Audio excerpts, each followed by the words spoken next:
Hello, hello, hello, hello, and top of the morning to ya, and welcome back to my channel. I'm Onion, without an H. So I was talking about this the other day in my previous rant video, so today I would like to talk about the greed that I see with the music industry. So let it be known that I love this band called Tour, right?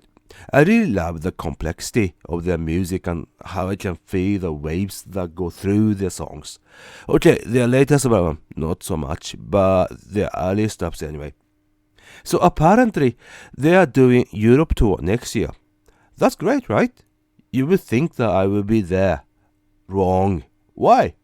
Because they expect you to pay around 400 quid a seat. Of course, there are cheaper seats, but then they expect you to buy 2 tickets and refuse to sell you single ticket. So I can't go there solo. Like, come on. Last time they came around, it's been over a decade since they've been here. So I went there with my BFF, but now they haven't released anything new, so to speak, basically. So it feels like, what's the point exactly? Usually, artists do tours to support their latest albums, right? But seeing how seldom they release albums, we already know that it will be around 2057. But what I dislike even more about them now is how overpriced their merches are. I mean, I bought an autographed poster from the previous concert in 2022, and it was like 300 quid, which is rather insane when you think about it, especially when I can barely see autographs by members aside from the one by Adam Jones. But that's not the most egregious part of the whole thing. The concert posters with doodles by Adam Jones are 2,500 bucks. Let that information sink in for a moment. This one, 4,000. Now, I have a vintage Gibson Les Paul custom guitar in a rare color. In fact, it's a silver bass from 79, which I actually bought without knowing Tool. I just like this weird color. And it's very sought after these days. Anyway, I bought the guitar for less than 2,500. Used, obviously. I don't know about you, but I would buy my guitar again than paying that amount for a doodle myself. And it's not all. Now I'm sounding like a TV shop. Anyway, they are floating these fetus in skull sculptures, right? The cheapest one, regular skull, is at 500, and signed ones at 1,000 bucks. It's like a half-size skull, and they aren't really limited either. They release 3,100 pieces, so there are plenty to go around. Now, recently, they released a full-scale one, right? And a signed one for 800 a pop. And I haven't managed to figure out the price for the signed one, but I bet it won't be cheap. And they released 2,100 pieces. And the kicker, they are made in China. Like, come on, man. I already have a crystal skull that I got when I bought Indiana Jones and the Kingdom of the Crystal Skull DVD set. Yeah, it's a mouthful. Anyway, and that movie was horrible. But that's a discussion for another day. The point is, despite me loving their music, which is the core activity for a music group, I guess, right? I can see an obvious money grab that I really can't stand. It feels like they have lost their way. It's pretty sad. Also, I almost forgot.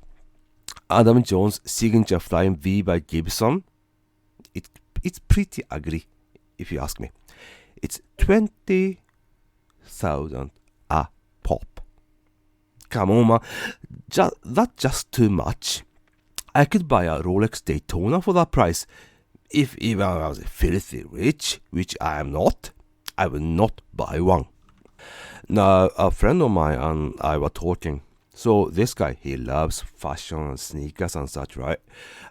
He loves some fashion brands, among others Off-White, or beige or grey, when you really think about it. Anyway, so there's this varsity jacket they are selling for 2,500 dollars, right? But somehow, I guess by the power of Grayskull or something, one colorways was sold for 250 bucks. It's a deal, he thought, and ordered it, paid for it, and it was actually sent.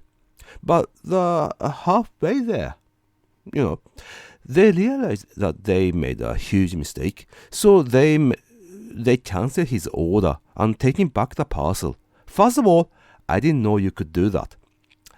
In my mind, if you do that kind of mistake, you take the hit like a man or a woman or a lizard, and bite the bullet. That's how you build a goodwill among your fans, if you ask me. Now, he's pretty peeved by the move and the whole incident. I mean, they are a big company. They can take that kind of hit and perhaps spin it off, a news about it like, we are the good guys and we love our fans. That kind of deal. What I'm trying to say here is that you have more money than like 70 or 80% of people out there will ever see in their whole lifetime anyway.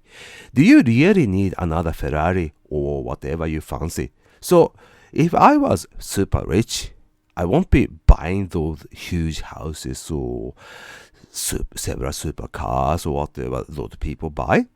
I would buy a decent sized house in the woods and become a professional hermit.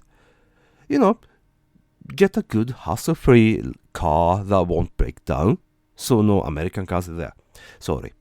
And grow vegetables and potatoes in my garden. I don't need much to be content, Some good food like stinky cheese, nice wine, good books, some guitars and watches, and some I love to hang out with. That's it. I will wake up at like 8 in the morning, drink some tea, walk for a few hours, then do some garden work, and chill in the evening with some good book.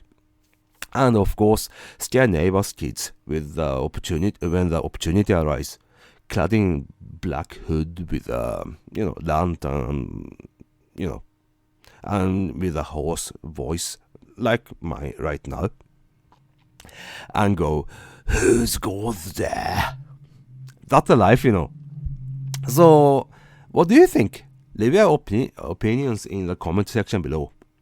Honestly, wholesomeness, Onion. Thank you very much for watching. This has been Onion, and I will see you in the next video. Bye!